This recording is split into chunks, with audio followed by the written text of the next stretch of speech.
บายดีเด้อพ่อเด้อไปทางใดไปแดกเขาเจ้าเมนพอสายฟ้าบ่แมนแล้วเฝ้าบ่เฝ้าไปบ่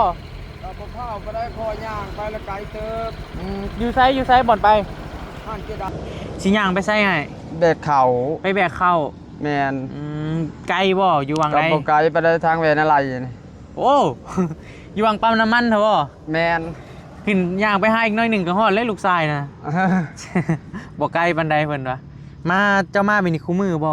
ย่างไปย่างมาแล้วเพิ่นให้เจ้าอันเป็นมือเขาได้นะ3 คน4 คนก็แบกละ2 ชั่วโมง2 ชั่วโมง2 แสนก็ซ้ำนั่นแหละคนหนึ่งบ่2 แสนคนหนึ่ง2 แสนเวียกน่ะเจ้าได้เฮ็ดคู่มือบ่บางมือกับบ่ได้เฮ็ดก็ได้เงินรุด100,000ว่าง่ายซะบ่ได้ขึ้นก็เลขาบ้านหัวเมืองกับมาแว่ข่อยมื้อน่ะคิดฮอดอยู่แม่นบ่ก็คิดฮอดนั่นแหละลูกไผสิบ่คิดฮอดเนาะแต่ว่าย่านเพิ่นเว้าให้บ่ขึ้นไปแล้วเพิ่นเอาปกสมาจะจับแล้วบ่กล้าขึ้นแม่นบ่ซื้อมีแก๊สนึงซื้อมีแก้มแซ่ไปให้ลูกชายฮะเอาเงินได้เก็บเลยได้เก็บอยู่แซ่น่ะนี่นับกกวิกอันนี้ขาดของโชคดีแท้เว้ยย่างมาใส่กระเป๋าสีดำเอากระเป๋าขาดเพราะเมาแดดแล้วย่างเขียวแดดขึ้นมาแล้วบอกมูบัดนี้เปี้ยข่อยเลยเก็บเงินเจ้าบริเฮียนะกระเป๋าเจ้าบริเฮียบ่ได้เก็บเงินเลยก็ไปถามหมู่อีกบัดนี้ก็เว้าชั่วโมงพังเอาถ้าว่าหมู่ว่าเป็นเงินหมู่ได้ซะก็ชงหมู่หมู่บ่เงินผู้บางคนนะสมมุติว่าเฮาได้เก็บเงินนี่นะจะเงียบเลยอันนี้บอกหมู่อีกยังไปบอกหมู่อีกสุดยอดนับถือน้ำใจเพิ่นอยู่ไปบ่ง่ายหน่อยเนาะนี่แหละเด้ออันนี้แม่นเป็นเงินของเฮาเองเด้อเฮาให้น้ำจิตน้ำใจให้กำลังใจของง่ายเด้อแสนกีบสู้ๆได้เด้อโดยสู้ๆให้เจ้าไปซื้ออยู่ซื้อกินนั่นแหละโดยซื้อยังก็เรื่อง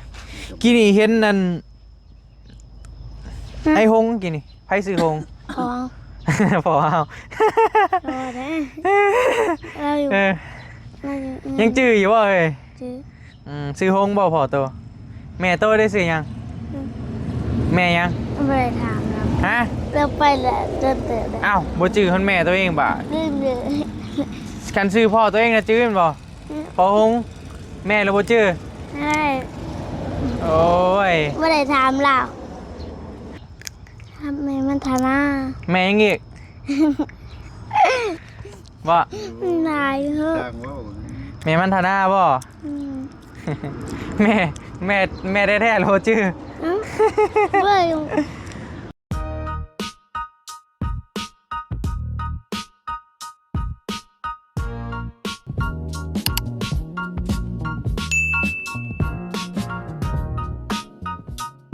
สบายดีเด้อพ่อเด้อ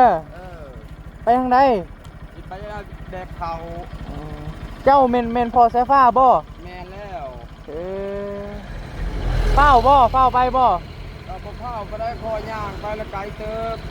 อยู่ไซบ่อนไปห้านเจดานอยู่เทิงผู้บ่แมนแล้วเดี๋ยวไปน้ำเฮาก็ได้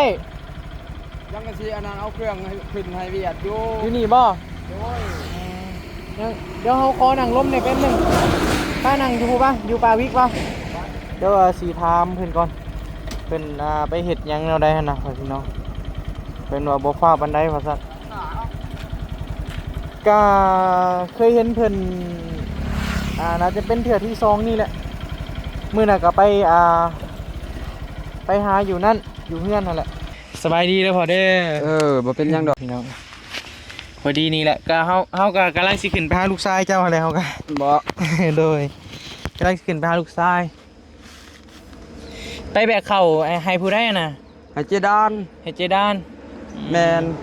เบิ่งเดี๋ยวสินั่งนำหามุมกล้องก่อนใช้คือนั่งไปนะบ่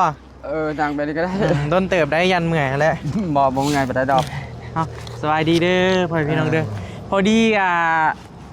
เฮากะยันท่วงคนพิษนั่นแหละ บ่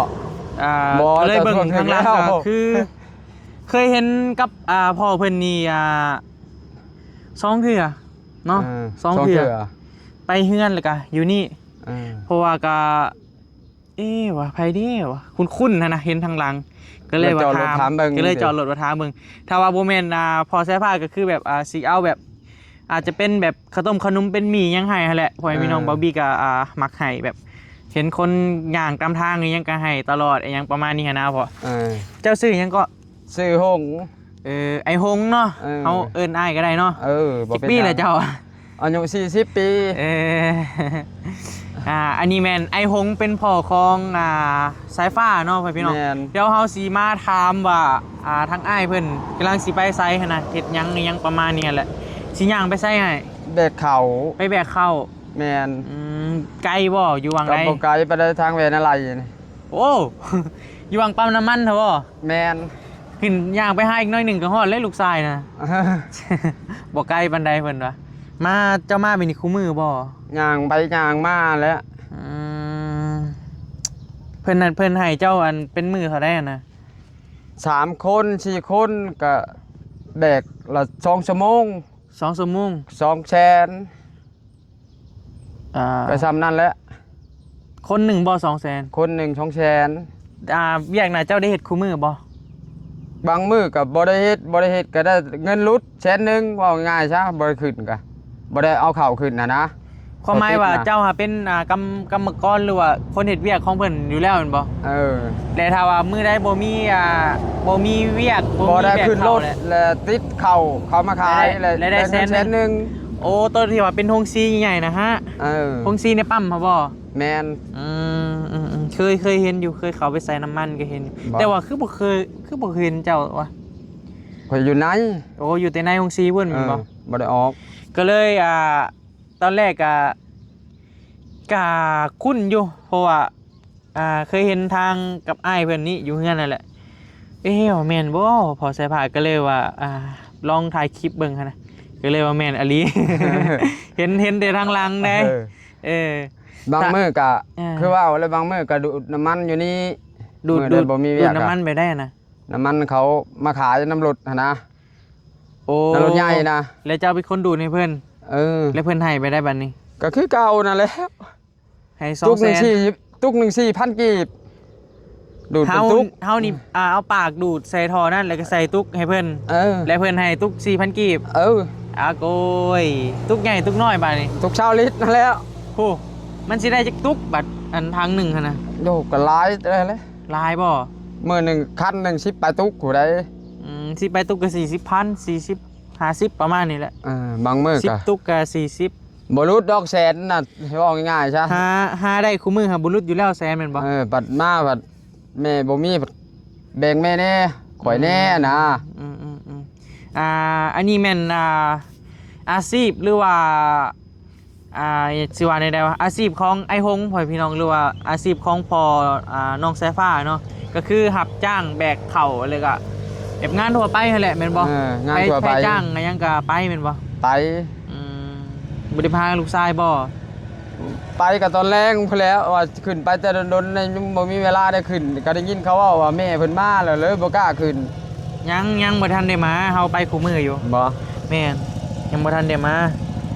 ถ้าแม่มาเราบ่กล้าขึ้น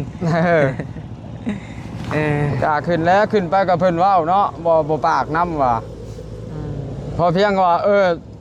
ว่าเอาผัวใหม่แล้วข่อยก็บ่ได้เครียดได้ให้เขาว่าปากนำข่อยซื่อๆนะโดยแค่ว่าถามว่าโอ้ยมายังมาจอบเบิ่งลูกบ่ก็ซ้ำนี่ข่อยก็ดีใจแล้วไปหาลูกเด้เฮาก็ยังไงเรายังบ่ได้มาดอกเขาบอกข่อยเบิดแล้วรายละเอียดนะเลขาบ้านหัวเมืองกับมาแว่ข่อยมื้อน่ะคิดฮอดอยู่แม่นบ่ก็คิดฮอดนั่นแหละลูกไผสิบ่คิดฮอดเนาะแต่ว่าย่านแค่เพิ่นเว้าให้บ่ขึ้นไปแล้วเพิ่นเอาปกสมาจะจับแล้วบ่กล้าขึ้นนั่นเนาะแล้วสิขึ้นไปหาบ่มื้อนี้คือว่าไอ้ว่าสิขึ้นไปหาขึ้นแต่ตอนแรกพุ่นแล้วว่ะ ซื้อมีซื้อหยังไว้แม่นบ่ ซื้อมีแก๊สหนึง ซื้อมีแก้มแซ่ไปให้ลูกชายฮะ อืม เอาเงินได้เก็บเลย ได้เก็บอยู่แซ่น่ะ นี่นับกกวิกอันนี้นะขาด ไม่ ของ โชคดีแท้เว้ย ย่างมาใส่กระเป๋าสีด เออ ำเอากระเป๋าขาดเพราะเมาแดดแล้วย่างเขียวแดดขึ้นมา อืม แล้วบอกหมูบัดนี้เปี้ยข่อยเลยเก็บเงินเจ้าบริเฮียนะกระเป๋าเจ้าบริเฮียบ่ ได้ บ่ ได้เก็บเงินเลยก็ไปถามหมู่อีกบัดนี้ กะว่าชั่วโมงพัง เออเอาถ้าว่าหมู่ว่าเป็นเงินหมู่ได้ซะก็ กะชงหมู เออ หมูว่าบ่เงินเฮาบริเฮียเงินเฮงน่ะขอกินน้ำอันนั้นกว่าน้ำเขียวน่ะกวดหนึงคน3คนเลยซื้อให้ บ่อ่ะ คนละ ผู้บางคน ขวด นะ คนละขวด สมมุติว่าเฮาได้เก็บเงินนี่นะจะเงียบเลย อันนี้ บอกหมูอีก ยังไป นนี้ บอก นะ หมู่อีกสุดยอด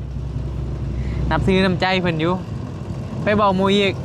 บ่เอาสมมุติหมู่ว่าเงินหมู่คือได้ให้แล้วแม่นบ่ กะชงหมูว่า ถ้า คิด ว่า เห็น บ่แม่น เอาได้ ได้ล่ะ เก็บกะ ถ้าว่าบ่แม่นแล้วหมู่ว่าแม่นนี่ก็ใช่บ่ เอาก็ให้เขาหมูว่าแบบนั้นว่าของหมูเลย ถามขึ้นบัดนี้เฮ้ยเงินตัวบริยานะบ่บ่ถามพวกนั้นก็ว่าบ่ เออ ถามเจ้ก็ว่าบ่เงินเจ้าบริยาบ่เจ้บ่ ถามเขาเจ้อีก อืม ม บ่แล้วนี่ได้เงิน เท่าไหร่ พอ ก็ จะเก็บแล้วนี่ เท่าไรก็ 300,000 300,000 ไปซื้อน้ำมาก็ชี้กวนเลยเด้บัดนี้ ซื้อเลี้ยงหมูฮะ เอาหมูว่าขึ้นเฮงขอกินดีกว่าว่ะข่อยก็เอาให้เปล่าชี้กวนก็ขาดแล้วเด้มันก็ขาดแล้วเด้300,000นะก็เหลืออยู่200,000เมื่อ 200,000ปลาย2,500เมื่อก็บอกแม่เอาได้เก็บเงิน เฮ็ดให้เฮ็ดหน้าแล้วเหรอบ่ แล้วข่าวยาวไปเลย อืม ใส่ผ้าได้บ่ได้หวานบ่ หวานแล้วยอดเอาใส่ฝาง ามบ่ กามันมีหญ้านะไอ้ บ่ได้ขาหญ้าเนาะ มันต้องขาบ่ ได้ขาได้ มันเจ้าฮู้บ่พุยตัวใด ขาหญ้าฮะ มันเป็นพุยแบบหวานเอาบ่หรือว่าเขาเจ้าสีด เขาสีดเอาเด้ อืมเขาสีดเอา ชุดมันเป็นชุดเด้ เจ้าเฮ็ดเป็นบ่เจ้าว่า ขาอยู่ปีกายนี่ขาหน้าเฮียแหละ เพิ่นจ้างไปขาบ่ เพิ่นหาแล้วไปขาไปให้ชื่อนี่แล้วเพิ่นก็เอาเงินให้ดอก อืม คนคู่มือนี่เนาะมีแต่ว่าหาแล้วก็เขาก็บ่กล้าหาล่าดอกหั่นนะ โดยแบบว่าเป็นประเพณีอะไรหา เออ เพิ่นก็จ้างเงินอยู่แล้วอะ ยาน่ะชุด100,000เท่าไหร่แหละ155,000 ยาขายหญ้าฮะ บัตรบังสีดมันได้บะนี่ บางสีดมันน่ะนับข่อยก็มี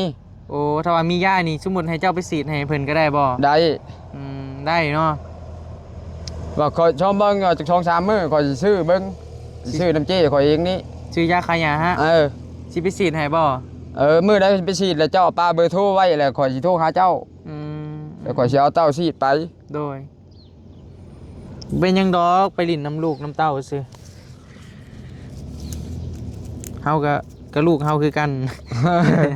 แต่อันนี้ก็บ่ฮู้นำมาขอตกลงของชุมเจ้าเด้อเฮาก็เป็นคนกลางอิหยังประมาณนี้หั้นนะแต่เฮาว่าในมุมมองของเฮาก็เป็นพ่อนะก็น่าจะบ่ผิดดอกเนาะพ่อพี่น้องเนาะแม่นบ่เฮาก็ฮักลูกของเฮานะคิดฮอดก็อยากไปหาสินะมันบ่แม่นแนวสิว่าเอาทหารตำรวจมาจับกันบ่แม่นดอกเพิ่นก็คือสิบ่จับดอกอลี เพิ่น กฎหมาย ไป ก็มี แจ้งเว้าง่ายไปแจ้งพ่อบ้าน เฮาไปหาลูกเฮาเด้ ไปแจ้งพ่อบ้านอันนั้นเด้บ้านหัวเมืองพ่อบ้านเฮียวเนาะ อืม ให้มาจับข่อย เราอ่ะบ่จักความสิจับ มันมาหาลูกว่ามันมาเนี่ยมันบ่ได้มาฆ่ามาพันหมู่เจ้าว่ะ เฮามาด้วยความดีหั่นนะ มาก็มาหาลูกมันป้อนเงินป้อนคำให้ชื่อมันก็เมื่อมันบ่ได้นอนข้างเฮือนข้างชานว่ะมันมาแล้วมันอาละวาดหมู่เจ้าว่าบ่ได้ฆ่าได้ตีหมู่เจ้าบ่ให้ไปจับมันเฮ็ดได้เราอ่ะ อันนี้เฮาก็บ่เข้าใจนำทางชุมเจ้าเว้ากันหั่นนะแต่ในมุม ข่อยว่าว่า ของเฮา อยากได้ผัวแล้วก็เอา มักผู้ใดแล้วก็เอาว่าขี้เดียดเครียดช่างข่อยแล้วเปิดหน้าให้ข่อยแล้วเนาะอยากได้ผู้ใหม่แล้วก็เอาข่อยก็บ่ได้ห้ามในบ้าน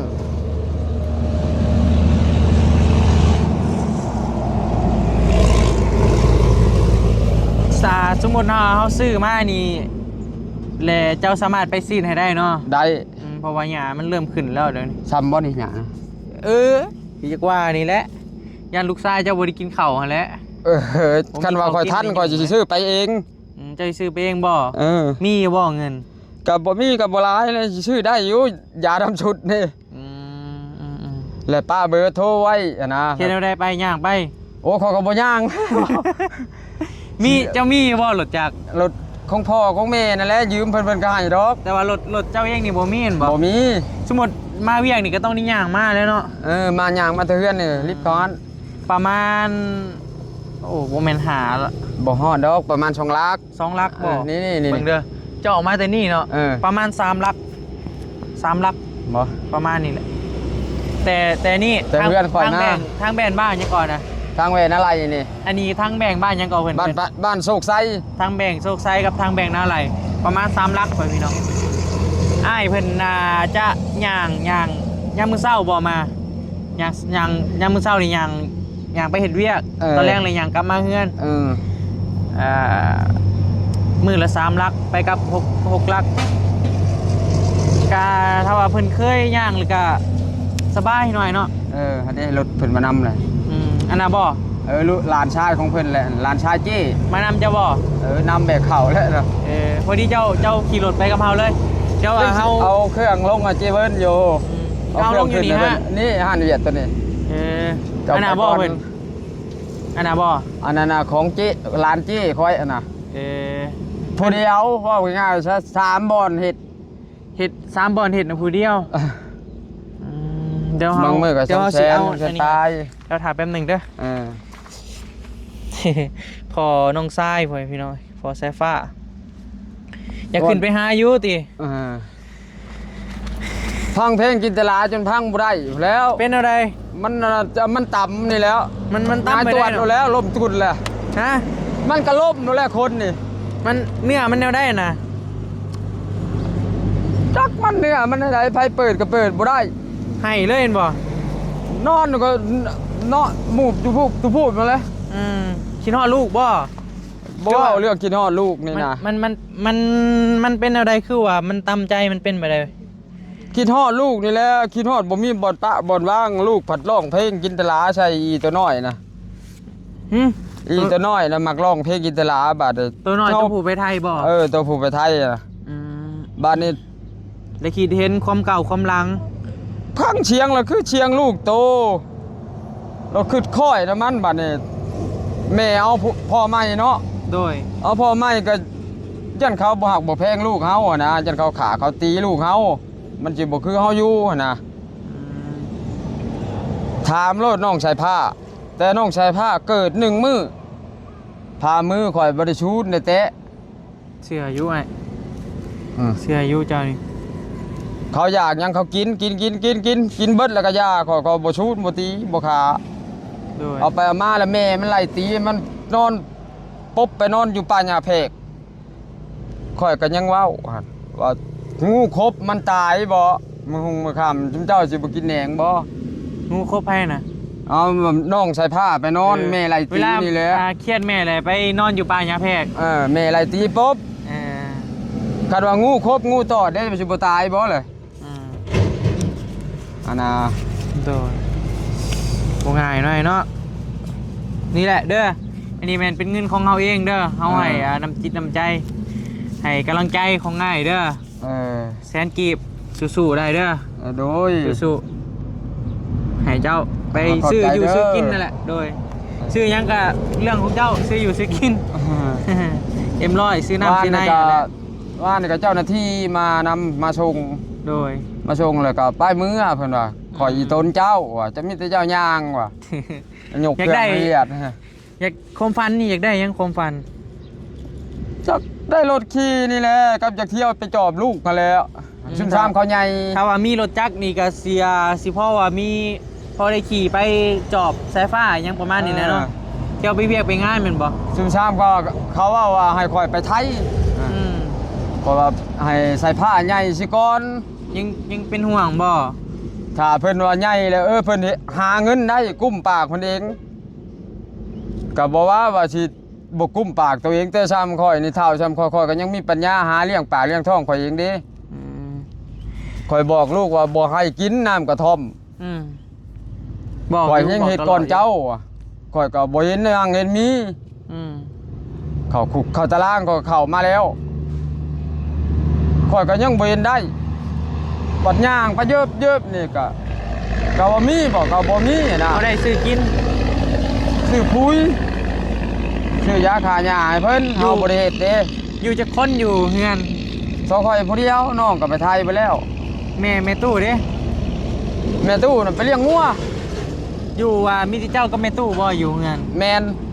อยู่กับแม่2 คน สามทั้งพ่อแล้วพ่อก็ไปน้ำงัวน้ำเบ้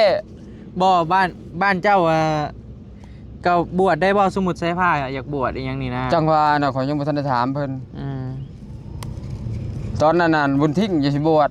เพิ่นว่าบวชก็บวช ไผบุญทิ้ง อ้ายใส่ผ้า บุญทวีบ่ เออ เจ้านี่คือสิใช้ฟ้าได้ในหัวใจสุดในดวงใจเนาะ ใส่ผ้านี่เพราะว่าคันว่าข่อยเว้ากินมากกว่าเป็นเนาะ เออ ไผก็สิบ่เชื่อบ่เห็นคันว่าเชื่อเห็นเองแล้วก็สิเชื่อ แล้วให้ซุมเจ้าหมู่เจ้าสืบเบิ่งใส่ผ้าหากะเฮียนย่าง แบกใส่ผ้าไปดำนารับจ้างกับแม่เจ้าของใส่ผ้ามื้อเช้าแบกไปมื้อแลงแบกมา แพงแห้ง มันบัดบ่มีไผเด้บาดนี้หมออ้ายกับอีตัวยิงอันนี้บาดนี้ผู้นั้นก็เอาน้องอันนั้นบาดนี้ใส่ผ้ามันบัดยามมันตกน้ำมันไปเป็นแหละ เออ 3 ปี4 ปีนี่แบกลูกย่างเพราะมันย่างช้าเด็กน้อยย้อนบ่ทันลงดำนารับจ้างเขาบาดนี้เอาไปมายามมื้อแลงบ่ได้กินข้าวแลงเมื่อยแล้วผู้แบกลูกแต่บ้านหัวเมืองผู้ย่างกลับไปกลับมาบ่ได้กินแล้วข้าวใส่ผ้าก็บ่ได้น้อยกระตูใส่ผ้าบ่ได้กินข้าวแรงเลยลบใช้เมื่อยไถนาก็พอพูดแล้วกังเวนก็ย่ามมื้อแรงเลิกเบี้ยก็แบกลูก อืม ก็บอกว่าบ่แพงก็แพงอยู่จนแบกเอาเลยมาย่างเลยเนาะซ้ำนี่เนาะ โดย ไป ไป ค่อยกับผ้าอัดปดแน่ โดยไปน้ำเฮาบ่ขี่รถบ่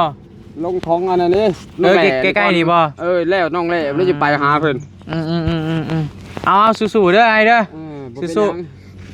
เดี๋ยวแหละ สู้คือกัน สู้ ตอนแรกก็สิขึ้นไปหาเพิ่น สิไปบ่ ไปตอนแรกก็สิขึ้นไปฮอดดอก อืม เพิ่นน่ะก็ใส่น้ำมันในหมู่เดียวแหละแต่หมู่เราบ่เอาเงิน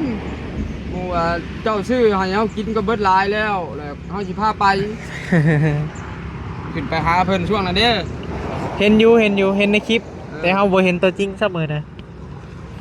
ให้เพิ่นออกมาหาว่ะ โดย เพิ่นก็ออกมาอ้ายเพิ่นน่ะบ่เห็น เอาโอเคได้เด้อเดี๋ยวเพิ่นสิถ่าเด้อ ขอบใจหลายๆให้เดี๋ยวมื้อหน้าพอกันใหม่โดยสู้ๆแหล้วเฮาก็สิขึ้นไปหาลูกชายเจ้านี่แหละนี่ก็ เอาโอเคได้เด้อ ขอบใจเด้อ โดย บ่เป็นหยัง ไปเอาโอเคพอพี่น้องเอ้ยพอดีค่ะ บ่ได้เย้ก็จนบ่เปิด โดย เปิดแล้วข้าว่าย่านมันลบว่ะ อันนี้แหละคือพอของน้องสายผ้าพอแท้ๆนี่แหละเนาะอาชีพของเพิ่น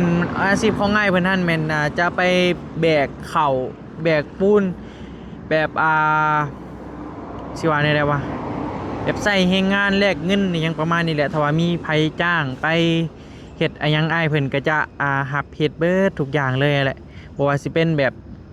ใส่พุยเข่าอะหยังต่างๆที่ว่าอะหยังที่ว่ามันได้เงินนั่นแหละมีคนจ้างอ้ายเพิ่นก็จะแบบไปเลยนะก็ประมาณนี้แหละ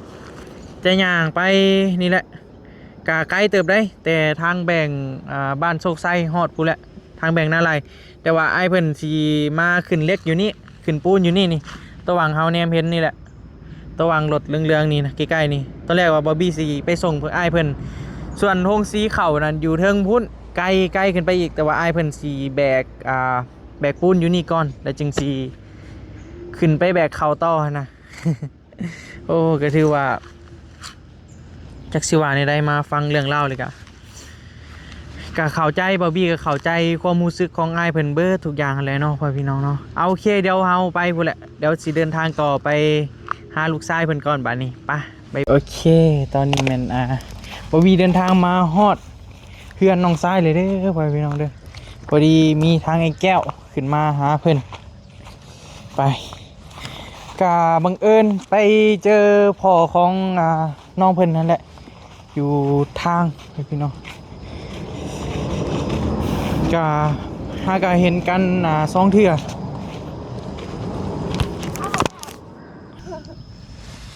ห่วยพ่ออันไปพ่อพ่อ2 พ่อเลยมือนี่ สวัสดี พ่อหงกับพ่อสร้างพ่อพี่น้องไปแนวใดมาแนวใดนี่ คือมาฮอดพี่บาทนี่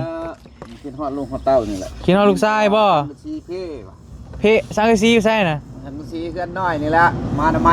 เพื่อนอะไร สิมามั่งเฮือนนี้ไม่คือดุเท่เว้ย มากไปให้เพื่อนคนเขียนอะไร มาขึ้นมามั่งดิมาขึ้นมานั่งนี่ดูล่ะเฮ็ดหยังน่ะเฮ้ยเอ้ยคือมุมคือเมาเลย หยาดเวลาแบ่ง กินแล้วบ่เขา เวลา ไปดีปลาลุงไว้พอสร้างอะไรขึ้นสิมามั่งเฮือนติพ่อไปดีได้แก้วเด้อพากันมาฮอดแต่ด้นแล้ววะนี่ ข่อยฮักกันมาฮอดข่อย หาก็ฮอดบ่เอาพอสร้างมาแนวไหนซะ น้ำบนรถสารนะ โอ้นั่งรถโดยสารขึ้นมานี่ โดย ห่วยเว้ย ไม่รับตัว กินงานไทยดิต้นหมอทั้งหมดต้องเขาเสือนี่คิดที่ไร ขึ้น ลูกชายบ่ไปหาเลยมาหาลูกชายบาดนี่ ว่าเพื่อนกับเพื่อนดีแล้วเพื่อนเขาสารจอบบึงลูกบึงเต่านี่แหละ เดี๋ยวสิมากตอนใดนี่พ่อ น้อยนี่แหละมันยังแดดอยู่นี่มันชิมกดกันหน่อยจะพาไปใส่ เราสิเข้าหน้าแพ็กมื้อน่ะบ่ได้เข้าไปซ้ำกินหยังนี่ ในตัวดิน ในโทดินคือมามุมได้เฮ้ย มันอาบน้ำ3-4 มื้อ แม่รีบ่ล่ะ จะกินแหละกินน้ำหอมคนตุ้ย หูขึ้นต้นคอมันหอ ขึ้นไปเอาหยังอะนะ มันไปเอามาคอมันลุกมากิน ตอนแรกเลยสิพากันมากดิ แล้วจะน้อยก็มากแล้วเลยครับ บ่โดนดอกมากนี่กันเนาะแต่มันยากตอนคนพุ่นแหละคนบ่ง่ายนะบุญทวีก็อยู่บ่ลูกชายใหญ่อยู่บ่ ไม่ได้เพิ่นคนของคนยังออกมาไว้ของน้ำนี่เลยครับ งัดออกมาวันนี้เปล่ายืนห่างอย่างนี้ ใหญ่ขึ้นบ่สูงขึ้นบ่จ่อยลงเนาะน้องเพิ่นยืด ห่าง พอดีมาพ่อสร้างอยู่ที่เรือนน้องชายพ่อพี่น้องเจ้านั่งรถโดยสารขึ้นมาบ่พ่อ แน่นครับ ลูกชายโทรหาว่าให้มามั่งซอยบ่หรือว่าแนวใด ก็แม่เพิ่นแลอยู่ไผสังกะสีเจิดไปทางไปยังย่านมันถึกคนย่าน แม่สายฟ้านี่โทรหาเจ้า แน่นก็เลยว่าพี่แดงกับพอดีพ่อกับช่างบอกแก้วแน่ก็ระยะเวลามาเหมือนกัน เนี่ยสิ เป็นอนามัยเพื่อนมันมีฝนตกแห้งยามมันฝ่าลมฝนตกยามมันปิวใส่นี่แหละใส่ผงใส่ผ้านี่แหละจักไผแล้วอยู่ในเรือนในชาติเวลาเที่ยวไปเที่ยวมาเป็น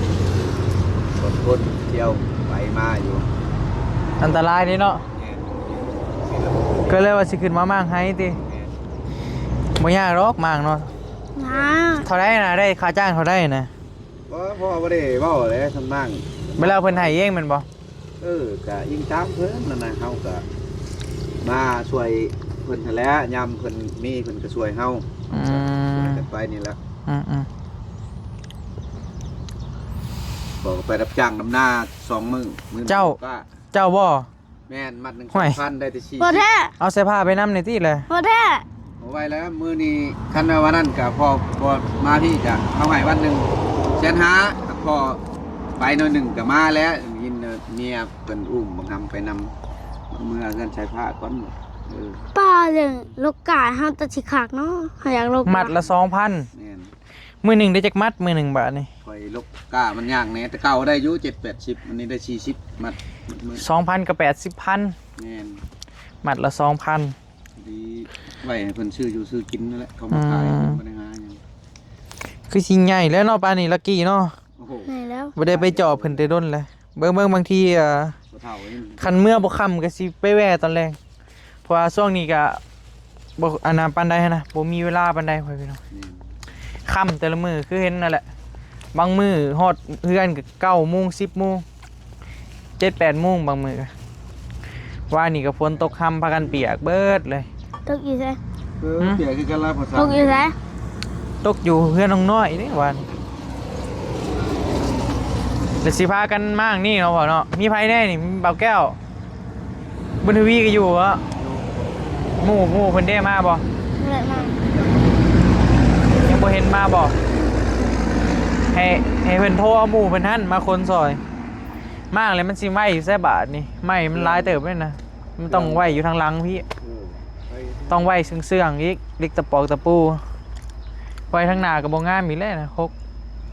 มางลงนะจุคนอยู่ต่ำแค่นี้โคตรหนาวมันก็สิปลอดภัยเด้ บ่ยากหรอกเนาะบึ้มบึ้มใส่กันเลยแหละกี่นี่เห็นนั่นไอ้หงกี่นี่ไผซื้อหง ของ พอเอา รอนะเราอยู่ เออ เราอยู่ ยังจื้ออยู่บ่เอ้ย จื้อ ซื้อหงบ่พอตัวแม่โตได้ซื้อยังแม่ยัง ไม่ได้ถามครับ ฮะ เราไปแล้วจนเติบได้ อ้าวบ่จื้อคนแม่ตัวเองบ่ ลืมเลย กันซื้อพ่อตัวเองนะจื้อแม่นบ่พอหงแม่แล้วบ่จื้อ ใช่ โอ้ย ไม่ได้ถามเรา อืมจื้อแต่แม่ยังแนว อย่าแต่ไม่รู้ ฮะ ไม่รู้ แม่ยังอีก ทำไมมันทาหน้า แม่ยังอีกบ่ นายเหรอ ต่างว่า แม่มันทาหน้าบ่ อืม แม่ได้แท้ๆโลจื้อ เอ้าเว้ย โอ้ย เนาะ เนาะเสียงเมียงน้อยเอ้ย แม่ก็ไปถือโทรหาเรา อืมโทรหา เริ่มจืดชื่อแล้ว จะว่าโทรหาแม่มันทาหน้าแล้วก็แม่ได้ๆอีกพอดีเจอไอ้หงกินนี่นั่งลมน้ำเล่าหน่อยหนึงกำลังสิไปแบกเข่าเราอาสิขึ้นมาสีดหญ้าหญ้าให้เจ้า เราเคยมาหาเจ้าอยู่บ่ บ่เคย ฮะ บ่เคย มันใจบ่ เคยแต่แล้วบ่เคยคือมาตอนนี้ เราบ่กล้ามานี้เราอะมาเลยเรายันถึกจับเราอะแม่นอาลีบ่ โอ้โหมันก็ เกี่ยวบ่ภาษา ก็คือว่าอะไรเฮาก็บ่ฮู้จักตกปลายสาเหตุ แม่นเฮาก็บ่ฮู้รายละเอียดขอตกลงของเพิ่นเนาะเป็นเว้ากันแนวใดแต่การมันก็บ่ผิดดอกติพ่อมาหาลูกผิดบ่ อันมากก็แบบเห็นมันจับก็ปัญหารักแต่เฮามันเขาเว้ากันได้เฮาก็บ่ฮู้ตัวนี้คันเอามาช่วยเวียกช่วยงานเฮ็ดนั่นเฮ็ดนี่ก็สิเป็นไปได้ สิมัน แม่นคันว่าเอามาด้วยเจตนาบ่มาแบบมาสร้างกระแสนั่นน่ะนี่แม่นตามเฮาคิดอันนี้จะคิดหรือ เฮามาย้อนเฮาความคิดฮอดลูกเฮาหักลูกเฮาอยากมาหาลูกเฮานี่เฮาผิดบ่ถ้าเป็นเฮาสิถามแนวนี้เลย ก็มันก็ยันครูเจ้าของครูนั่นน่ะมันเป็นอะไรคุยแล้วไงมาเยี่ยมนะคอยกูมักเจ้านี่เจ้ามาหาก่อยแล้วก็สิจับโลดแบบนั้นเลย ย่านเว้ากันแนวนั้นเนาะ นั่นเลยก็มันก็ เราก็เลยบ่กล้ามา แม่นคือว่าอะไร เราก็ไปแบกเข่าบางมือก็ได้100,000บางมือก็ได้200,000 พอมื้อละมื้อเฮาไปอยู่นำลาวมื้อละ500เซนเราได้ เดี๋ยวนี้เราก็เฒ่าเลยเด้เราสิไปเฮ็ดได้คือแต่เก่า พ่อก็ยังบ่เก่งเลยเดียว เออ เก่าเคยปูน2คำซ้อม มือ200,000เราอ่ะบางทีก็กินนี่พ่อเพิ่นก็เลยนั่งลมน้ำน้อยหนึงเห็นทางหลัง คิดว่าคนแบบย่างไปปกติบ่แล้วเบิ่งหน้าพอแซ่ผ้าตินี่เคยเห็นกันเธอหนึ่งเนาะล่ะเนาะ เขาไป ไปเฮือนเรา เจ้าก็เคยเห็นอยู่บ่ภาษา กิน ใจจอยสูงๆดอกแต่ว่ามอนี่คือมาเตี้ยบาๆนี่บ่ใส่ฟ้า อืม เราว่าตอนเจ้ายังน้อยฮะเราอันแบกเจ้าหาไปดำนาเจ้าจื้ออยู่บ่ เจอ อืม ไปแบกเฮาไปดำนาอยู่นั่นเพียง แบกไปแบกมาเราอะหมางหัวใจเราแล่นี่นะ มันบ่ได้ย่างเลยตะกี้เฮา มีแต่ให้ขึ้นน้องเลยเห็นบ่อันนักปั้นคุ้ยเราอะก็ยังได้แบกเรา เฮาบ่ได้ถึกตีตลอดเด้อเฮา บ่ได้เราบ่เคยตีเลยเห็นบ่ มีแต่วุ้นทวีตลอดเลยทุกเทื่อเลยเอ็นนะ เจ้าเลยเราบ่เคยตีเลย เพิ่นก็ว่าอยู่ ลูกหักลูกแพงแล้วนี่มาแบกเข่านี่เด้พอสร้างในปั๊มน้ำมันนี่ ตอนมันก็ได้ว่าแล้ว ในบ้านหน้าไร่บ่บ้านยังนี่แหละแถวละแวกนี่แหละทางเบิ้งเพิ่นว่าสิขึ้นมาหาเจ้าตอนแรงมารีบ่มีรถเราก็คันว่ามีรถก็คือสิได้มาหาตลอดอยู่เพอมันก็ไกลเติบเด้จากที่ว่าเงินเรามาย่างเด้ย่างกลับไปย่างกลับมา เธอมี ย่าง ได้ ไป รถ ย่างมาย่างไปย่างมา มีได้รถในเฮือนเรานะ รถกับรถพ่อรถไอ้หยังเราเขาเจ้าก็ไปเบียกเราเด้ มี อีกอย่างก็สิว่าในไรเนาะภาษาเนาะ พอแล้วบ่มีรถเที่ยวมาหาลูกก็ยากแล้วบัด อืม ชานเด็กแล้ว เอาโว้ย โอ้ยเห็นอะไรมันหมู่ เฮาลงไปเฮาเป็นเสียเงินเฮาลงไปหาเจ้าตนเท่าหนึ่งนะ เทอะไรคือบ่เสีย เฮาเห็นมาเฒ่าลงไปว่าเห็นมาเฒ่าเฮาก็ย่างลงเลยเฮาก็ อืม บ่ได้เสียเงินจะกีบเลยเฮา เอ้าเห็นไม่เท่าเลยคือบ่ได้เสียเงิน บ่ไปเฒ่าก็บ่ได้เสียเฮาย่างลงไปดิเฮาย่างลงเลยเฮาก็บ่ได้เสียเงินซ้ำ เอาโอเคเด้อพ่อพี่น้องสำหรับคลิปนี้ลำลาเลยเด้อเนาะเดี๋ยวพบพอกันทีคลิปใหม่เดี๋ยวว่าสิพากันมากมื้อนี้เนาะภาษาเนาะ แม่น โอเคเดี๋ยวแนวได้สิอัปเดตให้พ่อพี่น้องได้เบิ่งในส้มนำกันอีกบาทหนึงเด้อสบายดีเด้อ ไปดี